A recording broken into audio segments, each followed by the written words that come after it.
Bismillah ar-Rahman ar-Rahim. In the name of God, the Compassionate, the Merciful. My name is Ibrahim Hooper. I'm National Communications Director with the Council on American Islamic Relations. We'll first have our MC, Zahra Billoo. She's the Executive Director of our San Francisco Bay Area office. And I'll let her begin, and then we'll have several speakers. And we'll be out of here very quickly because I know you're on deadlines, and this was very short notice. So, Zahra Billoo.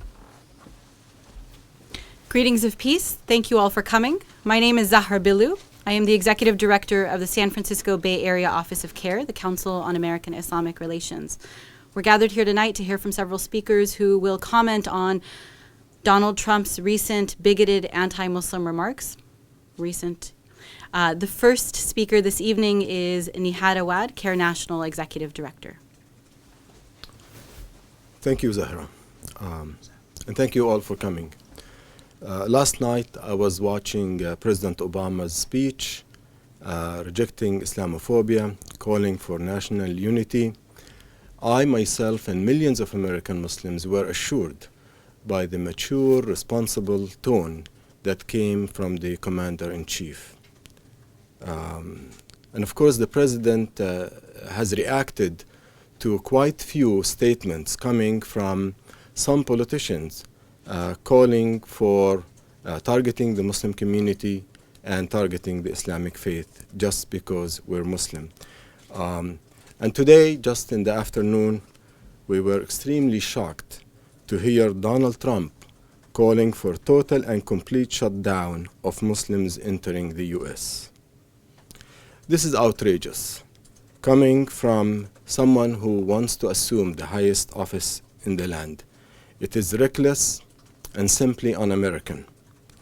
Donald Trump sounds more like a leader of a lynch mob than a great nation like ours. He and others are playing into the hands of ISIS. This is exactly what ISIS wants from Americans, to turn against each other. And for that, Donald Trump and other candidates who are targeting American Muslims are doing great service to ISIS, the ones that we're all find as common enemy. And who are we as American Muslims? American Muslims are part of the brick and mortar of this great nation. We are first responders, doctors, police, firefighters, social workers, teachers, members of the armed forces. This is who American Muslims are. And we stand today firm, united as Americans, against stigmatization, against Islamophobia, against ISIS, and against terrorism. And to those who would divide this great nation, whether through the ISIS, Daesh work, like through their terror work, or through Donald Trump's words, our message is one, that they will not succeed. They will not succeed in dividing Americans.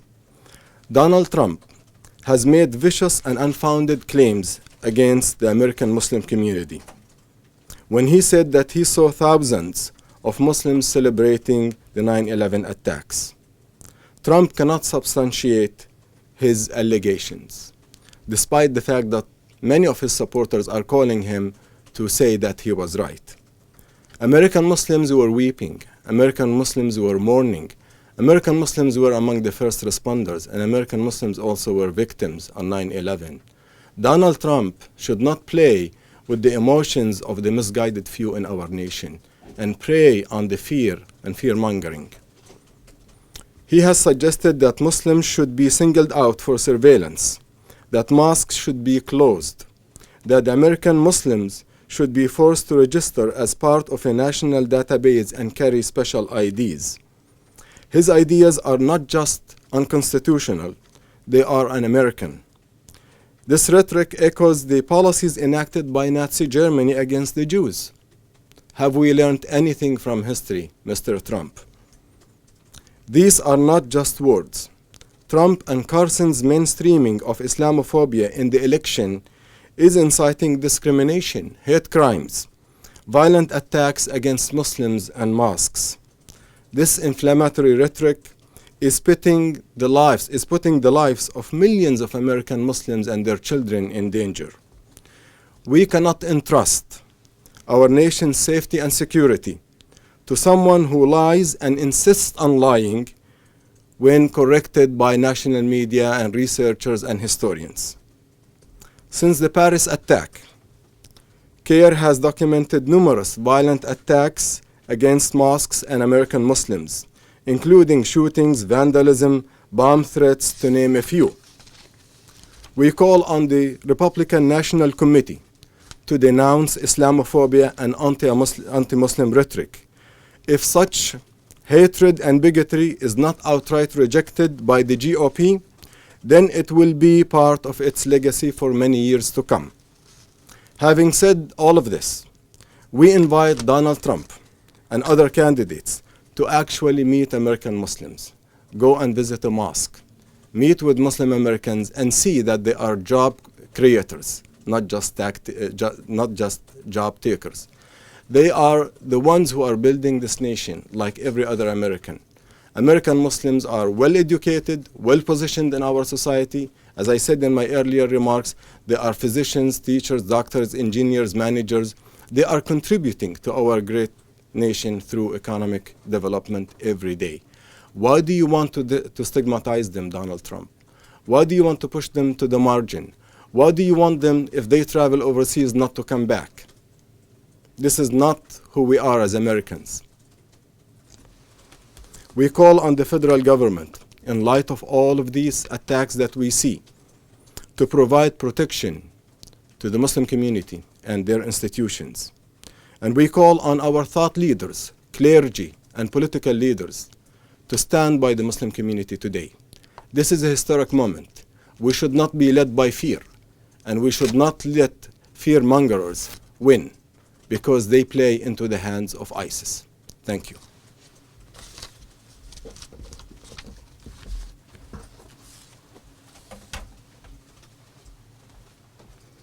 Our next speaker is Corey Saylor, CAIR's Director of the Department to Monitor and Combat Islamophobia. Good evening, everyone. Just going to make a few points about some of the issues that are cited in Mr. Trump's release from today. First and foremost, it cites a study conducted by the Center for Security Policy, which is headed by Frank Gaffney. This is a very well-known core member of the U.S. Islamophobia network. To give you some ideas of where Mr. Gaffney is coming from, he once alleged that a crescent in a U.S. military patch was, quote, code-breaking evidence, unquote, of U.S. submission to Islam.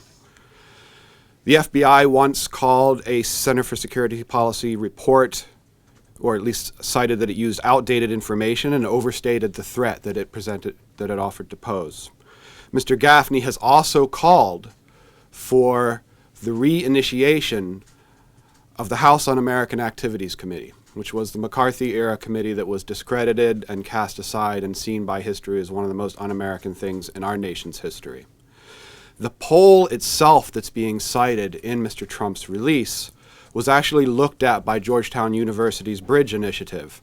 And when they finished looking at it, they put out a release that said the poll is grounded in bias, riddled with flaws.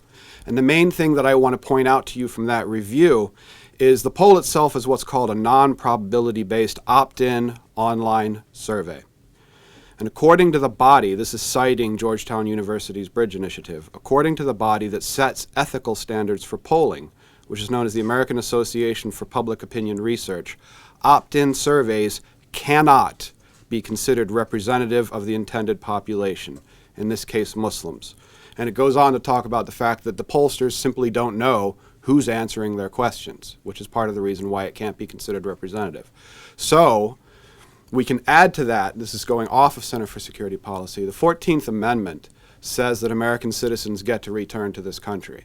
So I was just recently in Australia attending a conference on Islamophobia and radicalization. 14th Amendment says I get to come back into this country.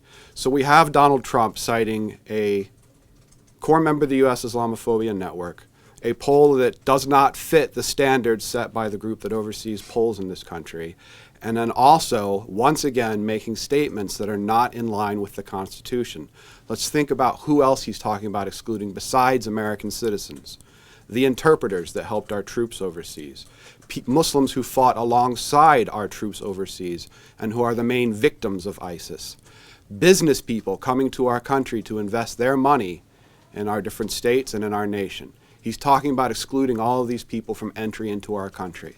That's fear-mongering at its worst. And again, Mr. Trump sounds like the leader of a lynch mob, not of the United States. Thank you. Our third and final speaker is Osama Jamal, Secretary General of the United States Council of Muslim Organizations. Thank you.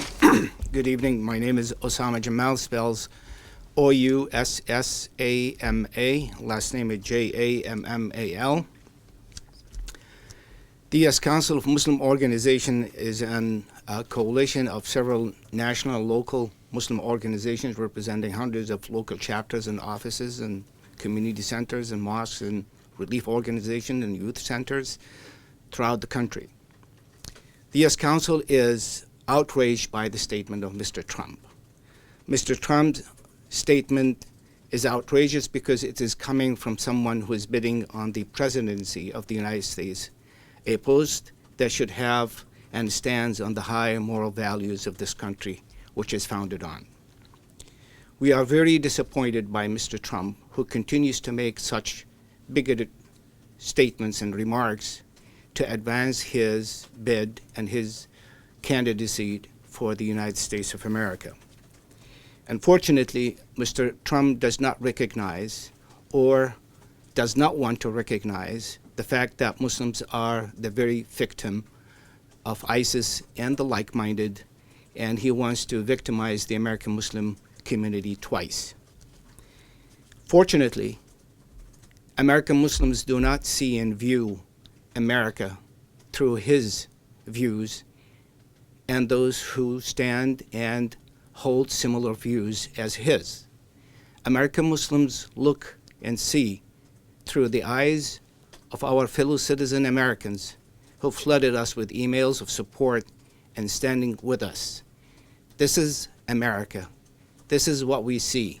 And this is what America is going to continue to be seen and continue to be loved. There is no place for a person who wants to advance his political agenda over the very values of this country, which is founded on freedom, democracy, equality, and democracy. So, Mr. Trump, we believe you are not going to succeed, and the American people and the American values are going to win over your bigoted remarks. Thank you.